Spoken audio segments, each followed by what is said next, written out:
want to start off by saying this on record. I've said this on the radio. Yeah. But I've never said it in your presence because we haven't really seen each other. The way you handled iHeart letting you go was fucking incredible. Like, I think, and I said, I don't know if you heard or if anybody told you, when I was on the air, when I went on the air the day after you left iHeart, I went on the air at 7 p.m. sharp. And I said, the way Bootleg Kev has handled this situation is bar none. And moving forward, nobody can tell me anything about Bootleg Kev. Yeah, man. I think, you and I would have these talks often. All the time. I mean, all the fucking time. And you know what?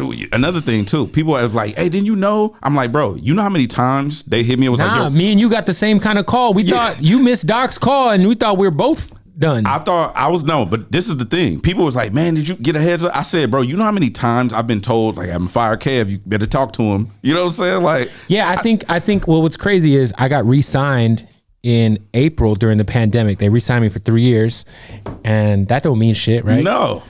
So then I got that call in December, and then I called you. Yeah. And then while I was talking to you, Doc was calling you. Yeah. And then you clicked over. And you said, oh yeah, it's over, bro. Yeah. That was the last you called me back like, hey, I'm good over here. I don't know what you're talking about. Hey, right before I click over to get the doomsday call, Kev is like, yo, it's over, bro. It's over. I was like, what the fuck? Yeah, I mean, look, for me, I was already kind of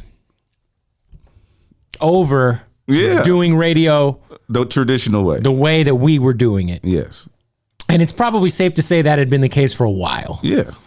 So for me, I looked at getting let go by iHeart and Real 92.3. First of all, shout out to Doc Winter, because I know that it wasn't, it wasn't like he was like, yo, you're fired. We're not fucking with you. It was, yo, we're letting go of some people because of the budgets. This pandemic, yeah. I got paid out my severance. So, and again, like, for me, it was more, it cleared my time. It cleared, you know what I realized during the pandemic, when you and I were doing our show from Zoom, how much other shit I could be doing if I had more flexibility to not be physically at the radio station every day. Yeah. I was busting plays, moving around. I was in Mexico on Zoom with you doing the show. It was like, yo, this is kind of fire. This pandemic shit kind of lit. But it also just kind of made me realize, like, man, I want to, I'd already been tooling with the idea of doing a syndicated show. I launched the podcast during the pandemic in June, and it just kind of like, me getting let go was amazing. I'm not, at zero, like not a single time did I ever feel some type of way. No. Because people get fired and they get all fucking mad and it's like ego shit. I literally was like, I got let go and my girl started crying. And I was like, why are you crying? We're about to turn the fuck up. Like, this is great. Yeah. Like I get to get paid for the next fucking 4 months. And now I can just double down on what I was going to try to do anyway. Yeah. So yeah, and I think, like, for anybody who's watching this, like, but I think, okay, go ahead. No, I was going to say, like, just know, like, if you're in radio or you're anywhere, like, it's not in your best interest if someone lets you go because of financial purposes. Yeah, if it's not personal, don't make it personal. It should never be personal. Yeah. You always say that. All the time. Right? Don't take shit personal. We've seen a lot of people leave that current radio station and they take things personal. And then guess what happens? You burn a bridge.